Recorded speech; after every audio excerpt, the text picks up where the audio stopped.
Ngayong umaga, si Haring Araw ay sisikat ng 5:41 a.m. at lulubog mamaya 6:23 p.m.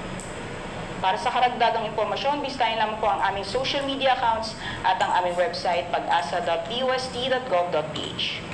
Yan naman po latest mula dito sa Pag-asa Weather Forecasting Center. Ako po si Rhea Torres. Magandang umaga po sa ating lahat.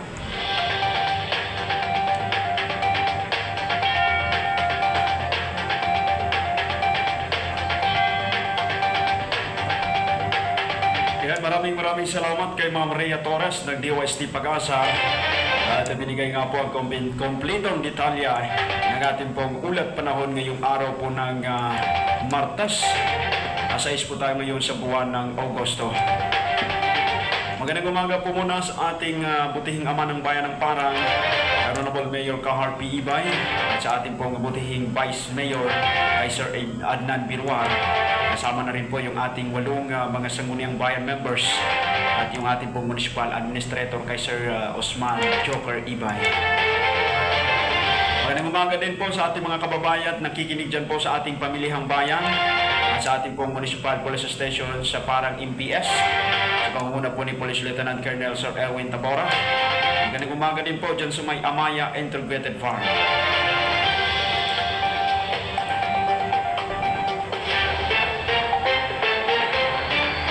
Na 27 minuto makalipas pa alas 7 ng umaga, atin na pong dapuhin ang ating balita mula sa balitang pambansa. Planong pagtaas ng toll fee sa NFLEX ngayong Agosto, tinutulan ng ilang senador. Hinaharang ni na Senador Sherwin Gatchalian at Rafi Tulfo ang muling pagtataas ng toll sa North Luzon Expressway o NFLEX ngayong buwan ng Agosto.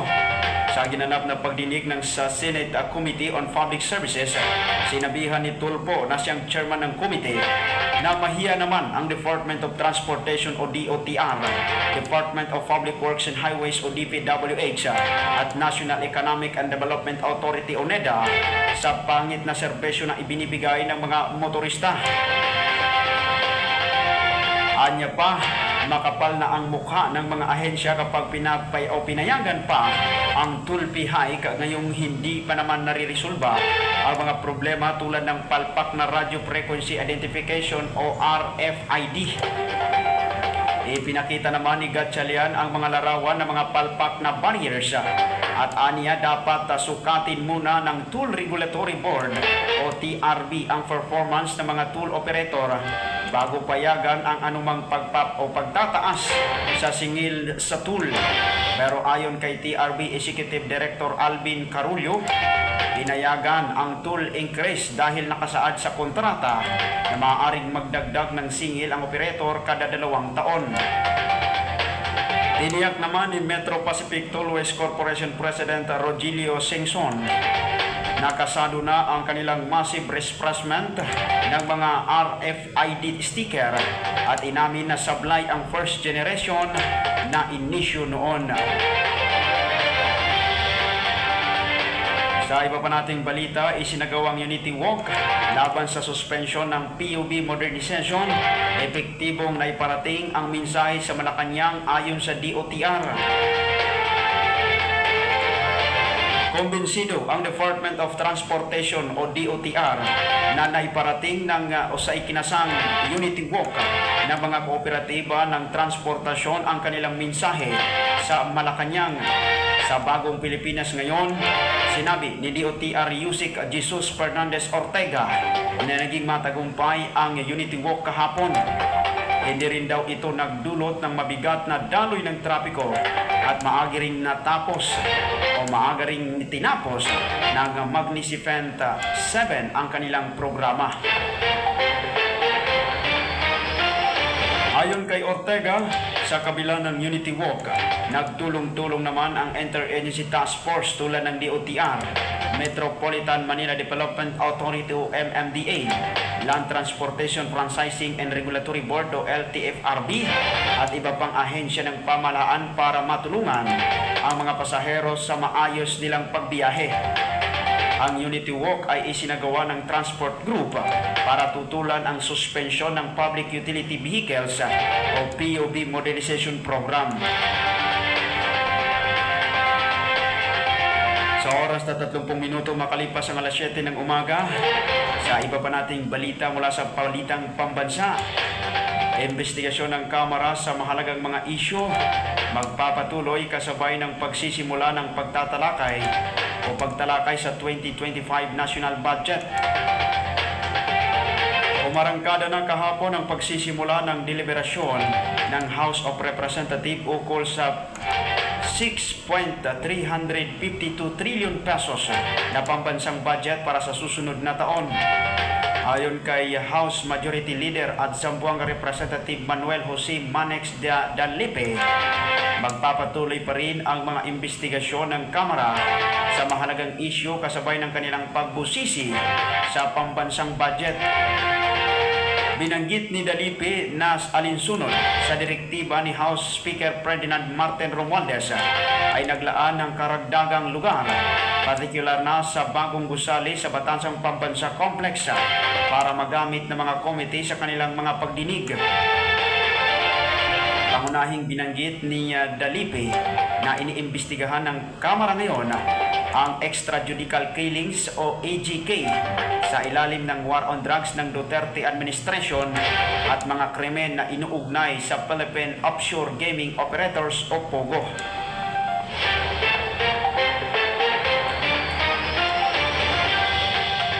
Sa iba pa nating balita mula sa balitang nasyonal, Combat Incentive Pay at Combat Duty Pay ng mga pulis matatanggap na simula bukas. Magandang balita para sa ating mga kapulisan at men in uniforms. Nakukuha na simula bukas ng mahigit 100,000 kwalipikadong pulis ang kanilang Combat Incentive Pay o CIP at Combat Duty Pay o CPD o CDP para sa buwan ng Agosto ngayong taon. Base sa abiso mula sa Philippine National Police o PNP, Finance Service, aabot sa 164 to 647 na mga pulis ang makakatanggap ng kanilang CDP habang nasa 116,083 na mga pulis ang makakatanggap ng kanilang CIP. Nabatid na nakatatanggap ng fixed rate na 3,000 pesos na CDP ang mga kwalipikadong pulis habang daily CIP naman ng mga ito ay 300 pesos.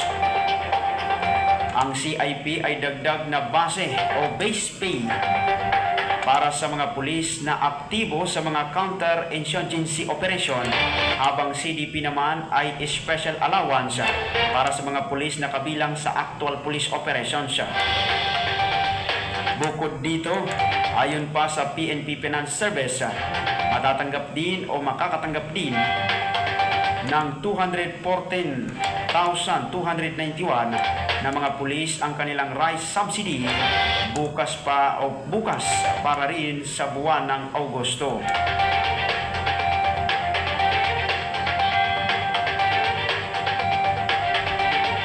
Sa iba pa nating balita, sobrang pera ng PhilHealth hindi dapat gamitin sa iba ayon kay Senador Coco Pimentel. Iginiit ni Senate Minority Leader Coco Pimentel na hindi pwedeng gamitin ang sobrang pera ng mga miyembro ng Philippine Health Insurance o PhilHealth para ponduhan ang government appropriations. Dahil dito hiniling ni Pimentel ang agad na pagbabalik sa 20 pesos na bilyon mula sa mahigit 89 na pesos na bilyon na isasauli ng PhilHealth sa National Treasury sa katuwirang noong una na mayroong pang sobrang pondo ang State Health Insurer. Sinabi ng senador na ang proposal na ibalik ang health subsidy ng PhilHealth sa gobyerno para pondohan ang mga government appropriations ay kinuha mula sa modelo ng Maharlika Fund kung saan nagalit ang taong bayan matapos malaman na pera ng Social Security System o SSS at Government Service Insurance System o GSIS ang gagamitin na anilay pera ng taong bayan. Binigyan diin ni Pimentel na pondo pa rin ang taong bayan nito mula sa dalawang klase ng contribution, ang mandatory contribution na mula sa mga member at ang government contribution na kontribusyon naman para sa mga indigent na hindi naghuhulog ng kanilang kontribusyon. Anya, ang pagbigay ng national government ng pera sa PhilHealth ay malinaw na para talaga sa mga miyembro ang pondong iyon. Dagdag pa ni Pimentel, kung itinuturing na sagrado ang pera ng GSIS at SSS, ay ganun din dapat kasagrado ang trato sa reserve fund ng PhilHealth dahil nabuuan niya ito sa ngalan ng mga miyembro.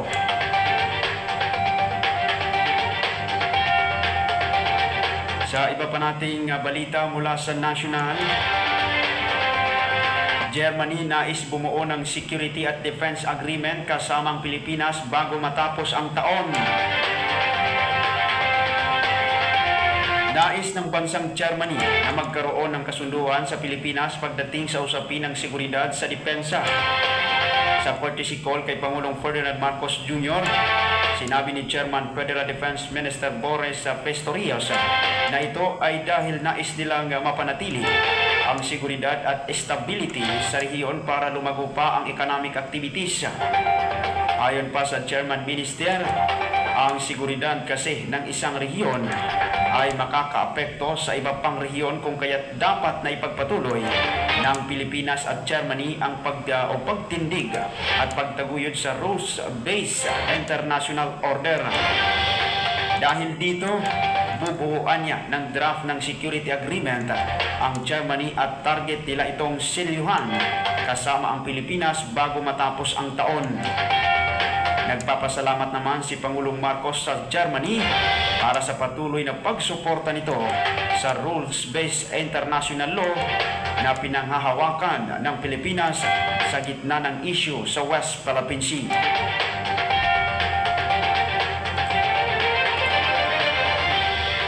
Samantala sa iba pa nating balita mula sa balitang pambansa, Heroes welcome para kay Carlos Yulo at mga Pilipinong atleta sa Paris Olympics.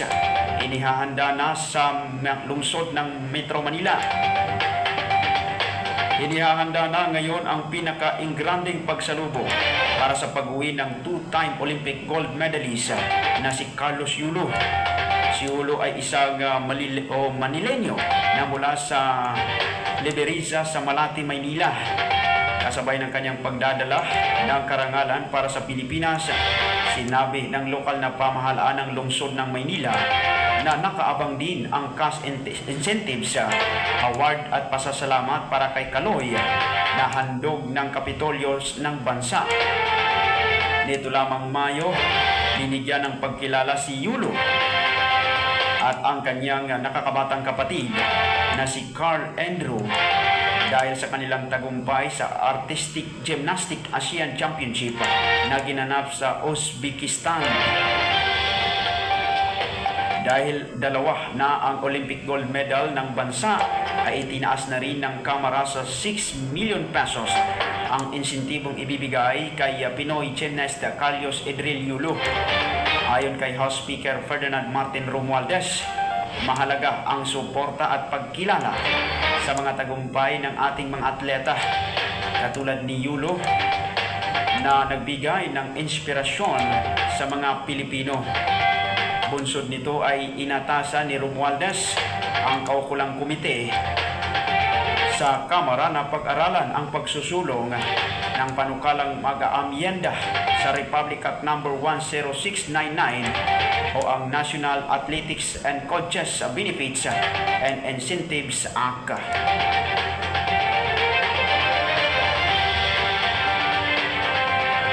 Sa oras na 40 minuto makalipas ang alas 7 ng umaga, pagkawala ng text scam ngayon, posibleng may kaugnayan sa utos ni PBBM na iban ang mga pogo. Napuna ni Senador Crespo na walang masyadong nagpapadala ng text scam ngayon mula nang ipag-utos ni Pangulong Bongbong Marcos na ang pagpapatigil sa operasyon ng lahat ng mga Philippine Offshore Gaming Operators o POGO sa bansa. Ayon kay Po, kapansin-pansin na kahit bago pa i-anunsyo ni Pangulong Marcos ang tungkol sa POGO ban ay nanahimik na ang mga nagpapadala ng text scams mula sa sunod-sunod ang rape at pagpapasara sa mga ito. Mas lalong tumitibay ang paniniwala ni Poe na may kinalaman talaga ang mga nag-ooperate ng Pogo sa bansa dahil sa kabila ng pagsasabatas ng SIM Registration Act ay patuloy pa rin sa pamamayagpang ang text scam hanggang sa matunton ang sa operasyon ng mga problema sa mga Pogo. Anya ang pahayag ni PBBM na ipinagbabawal sa bansa ang lahat ng mga illegal Pogos ay nagkakaroon ng malaking impact o epekto sa pagdating sa pagkabawas ng mga natatanggap na text scam.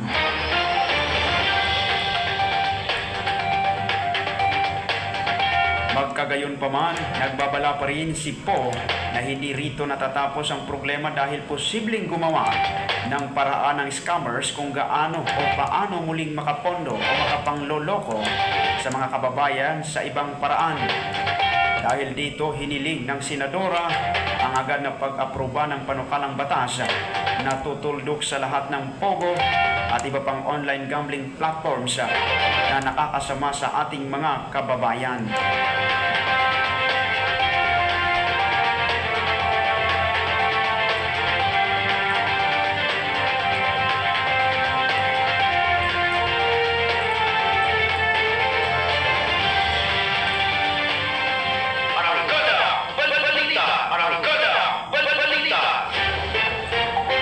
Sa ating arangkada balita, dalawang motorista nasawi, tatlong malubhas sa Dipolog City accident.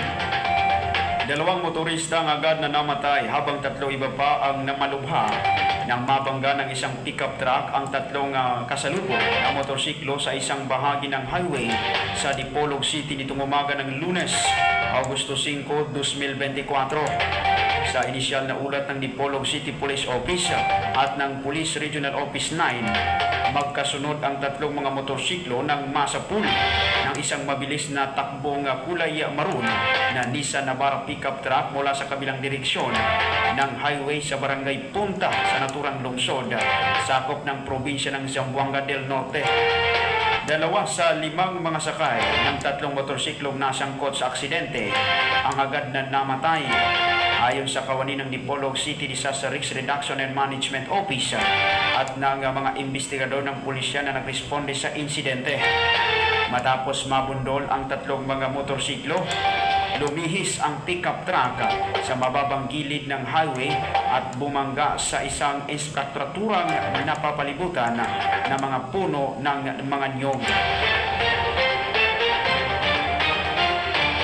Sa iba pa nating balitang arangkada, 544,000 pesos halaga ng Cebu na samsam sa Esperanza Sultan Kudarat.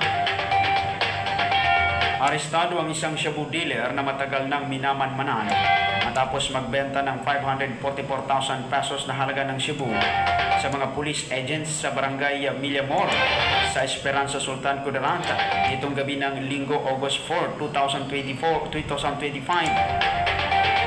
Sa mga hiwalay na ulat itong Lunes ng Esperanza Municipal Police Station at ng Sultan Kudarat Police Provincial Office, naharap ang arestadong sospek na si Saddam Manalasan Unsay, 34 na taong gulang na sa kasong paglabag sa Comprehensive Dangerous Drugs Act of 2002.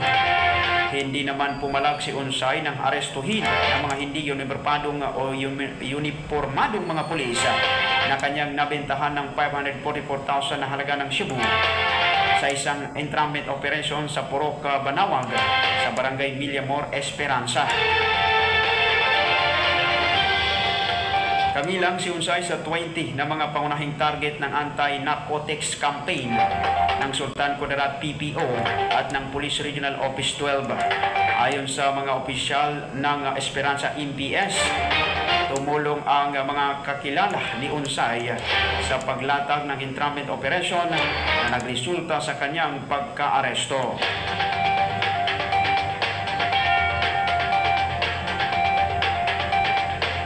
Habang hinihintay natin ang pagulat ng ating mga kasangga sa pagbabalita,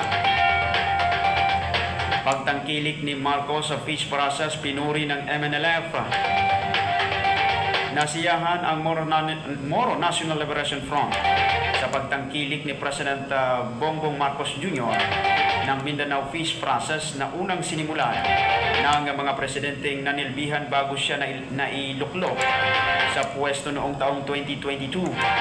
Parehong nagpasalamat nitong Sabado, Agosto 3, sina Bangsamoro Labor Minister Muslim Sema na siyang chairman ng Central Committee ng MNLF at si Bangsamoro Chief Minister Ahud Ibrahim, leader ng Moro Islamic Liberation Front, sa kanilang napunang pagsisikap ni President Marcos na maisulong ang fish process at maprotektahan ang mga resulta nito.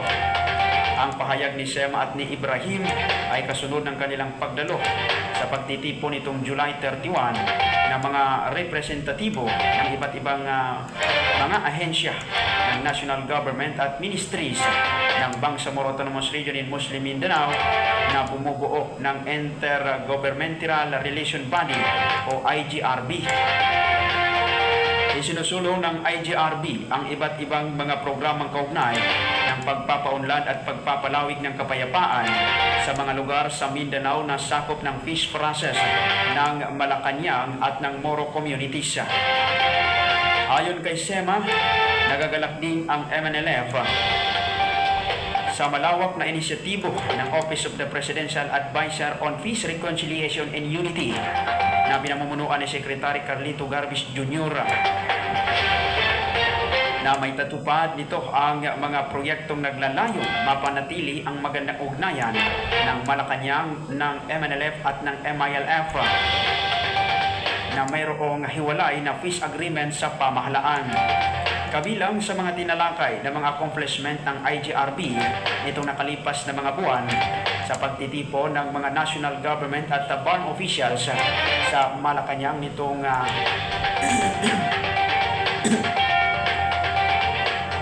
July 31 na dinaluhan ni Sema ang pagkakapasok ng MNLF at MLF members sa Philippine National Police at ang panukalang pagbigay ng amnesty sa mga dating Moro rebels.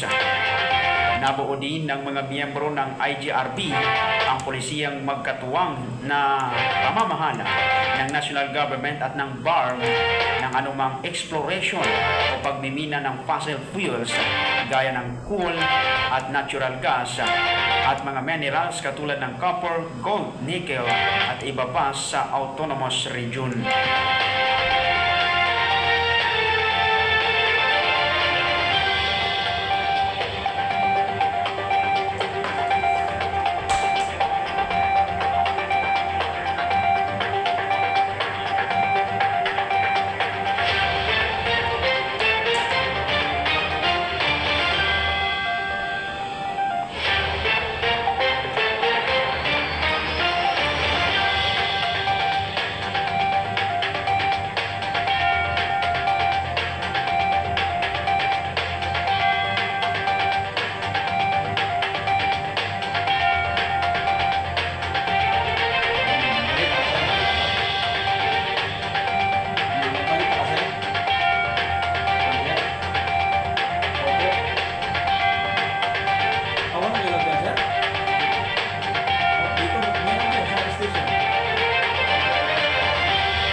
Sa mga oras na ito mga kasangga, atin na pong tanggapin ang pag-uulat po ni Kasanggang Sir Jojo mula po naman sa ating peace and order sa ating pong bayan ng Parang. Yes, magandang umaga Sir Jojo, go ahead po. Go ahead po Sir Jojo. Magandang umaga, maraming salamat sa iyo Kasanggang doon. Opo mga kapatid, mga kasamahan tayo pinabigla sapagat mabuti na tinawagan tayo ng ating Kasanggang Jumagot. Dito po sa area ngayon, mga kapatid, dito sa area ng Dorian, dito sa may Arizona, at sa likod lamang ng Parang National High School, at ganoon din dito sa malapit sa Lutitin. Wala pong linya ng kuryente, kaya tayo po ay medyo tinangaling dahil ang inisip natin na wala pong kuryente. Siguro maaaring malalaman natin na sa ganyan kung ano yung dahilan ng pagka-lagan itong ating kuryente. But anyway, dito sa paligid ngayon ay napapansin natin yung sikat ng araw, medyo mainit-init na dahil kagabi ay mukhang dinalo naman tayo ng konti-konting ulan. O maaaring ito, mga kasangga, yung dahilan kung bakit paputol-putol lang din yan ang kurente natin. At sa ganun din ay kahapon nga, pasok sa report natin at pakinggan din po ninyo, ganun din ang naging problema ng pagkatingog na ribot doon sa groundbreaking na ginawa. At yung sa speech nga ni Mayor ay medyo naputol din na konting dahil nga sa problema, suliran ng kuryente. At bandang huli ay naitawid naman. At Kasanggang Mar, dahil natin sila bigyan ng itong summary ng pag-uulan kahapon. Una, ay inabangan natin yung pagtatanim dyan sa may Magsaysay at maluwalati naman ayon kay station manager natin na alas 7 ay dumami na nga ang mga tao at pilit din natin makipag-connecta kay Barangay Chairman Alonggi Tikay. Oo, at kinuha din natin yung telepono. Ngunit talagang sa tingin ko ay abala-abala, kaya hindi natin gaanong makontak. Ang bandang alas 7:30, alas 8, ang ating station manager ay humiling na instead na tayo po ipag-onboard ay pinakiusapan po natin si Ginoong Jumarugdo para samantala ay siya muna mag-onboard. Samantalang ang inyong lingkod, ako po, ay tumuloy na sa dito sa housing project, kung maalala po nila, kasanggigyuan. Ito yung mga bahay na kung saan ay nagkaroon ng application ng ating mga kapatid, ng mga militar, at ganoon din yung PNP. Opo, at doon sa harap mismo, kung maalala po ninyo, ay doon space na may isang gusali doon na 3 floors o 3 palapag sa likod ng basketbulan doon sa may Marlica Village. Iyon po ang pinaka-gusali, Kasanggang Jumar, na pininturahan na po yan ng kulay dirty white. Kung titingnan mo parang yellow, pero light yellow naman. Talagang typical na mga pintura na yun po ang pinipintura sa mga universidad, na mga colleges na building, kulay dirty white. Doon sa programa, Kasanggang Juan, nais lang natin sila ng background dahil nga sa hindi nila gaanong nakumplito. Kumbaga sa Facebook, visual, wala naman talaga dita minsan. Pero yung mga nakikinig natin, so ito napakagandang pagkakataon sa ating mga mahihirap, ngunit mga matalinong bata at nag-aaral, na bukas na po ang Mindanao State University Sarmiento branch. So directly, hindi na po kayo pupunta dyan sa may barangay ng Sarmiento, kung diretso na po kayo sa housing, na doon yung building, na doon yung management ng Mindanao State University. Meron na pong nag-oopisina doon na mga faculty staffs, at maaari kayo pong i-cater kung gusto po ninyo mag-enroll ng first year college at kung anong kurso. Kasi kung Jumar, may mga kurso, kahapon nga, na-interview natin yung Chancellor, si Madam, at gusto nating ulitin mamaya sa programa natin, na yung mga kurso na ino-offer, pagka alam mo natin, yung economics, AB, economics, merong itong sa tingin natin yung basic education, yung kurso naman ng education sa kolehiyo, secondary, or maaring elementary, o ganyan po ang description ng ating mga kurso dyan. Basta sinasabi ng Chancellor Kasanggang Jumar na maaring 5 hanggang 6 ang kurso na i-offer o dyan po sa Mindanao State University Sarmiento branch. Sa programa kahapon, Ang unang manalita ay yung pinaka yung steward, ano po, yung pinaka